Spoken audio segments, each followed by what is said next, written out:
Hello, you new creation, you. That may sound like a funny way for me to greet you this fine morning, but it is an extension of what we addressed yesterday, the fact that you have a new identity.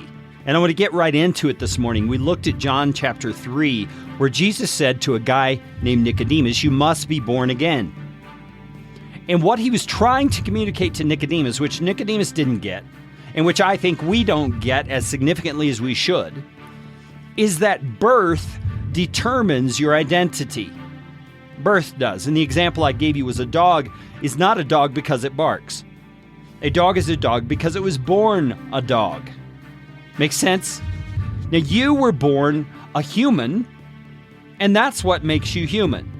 Okay, when your parents had you and they were told by the doctor, it's a boy or it's a girl, they didn't look at you and say, "Oh my God, please, I hope he grows up to be human." I mean, they knew you were human because you were born a human. That was your identity.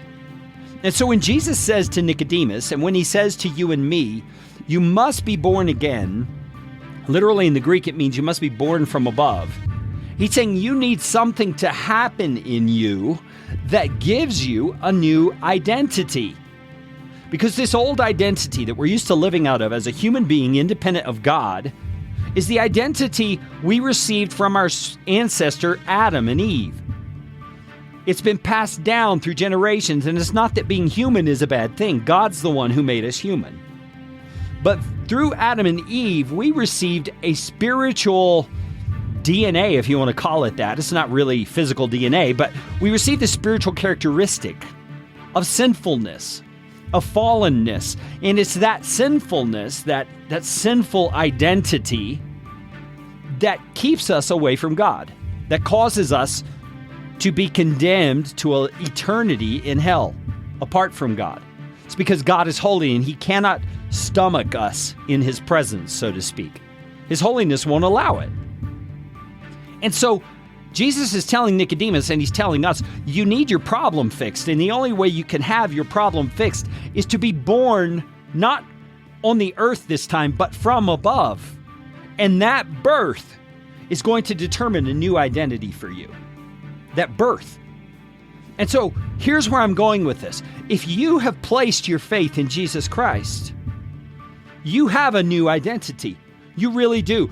But it's a spiritual identity. It's a different kind of identity. And please don't hear the word spiritual identity and think, oh, therefore it's just a wishful thinking sort of a thing, and it really isn't very practical.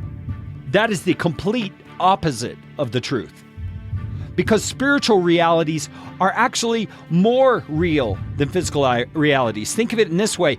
When you jettison your body and leave planet Earth for the final time at your death, you are going to live all of eternity as a spiritual being. And it's going to be more real. It's going to be more technicolor. It's going to be more surround sound, 3D, whatever you want to think of, than anything you have experienced on this planet so far. And so to say you have a spiritual identity now that you've placed your faith in Jesus Christ is to say you have something better, you have something greater, and it can shape and impact dramatically the way that you live on this planet while you're still here. And that's Jesus' point. You must be born from above. And that new identity is what we need to learn how to embrace. And the New Testament is filled with the testimony of what it means for us that we have a new identity. One of the passages that comes to my mind so easily on this topic is the one from Corinthians where it says, you are a new creation. If any man is in Christ, he is a new creation. The old is gone. The new has come. And those are the spiritual realities we don't think about day to day throughout our lives. We don't remind ourselves every morning, I am a new creation. I don't have to be bound to a sinful life anymore. I can live above that because of the power of Christ that is in me. And I want to encourage you, think about that more. I'm going to talk some more about it tomorrow. And I invite you to be there tomorrow to listen to the Morning Mindset Edition from livebuildchange.com.